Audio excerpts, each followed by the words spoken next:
bahwasanya kami pemimpin muda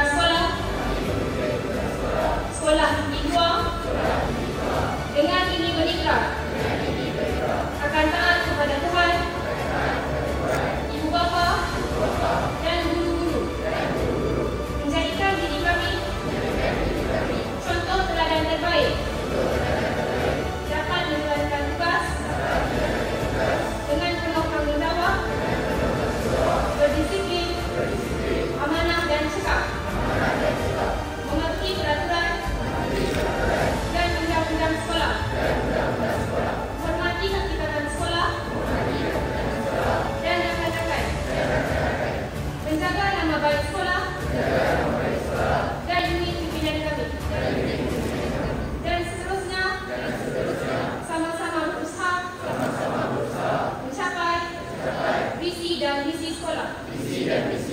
Turun tangan.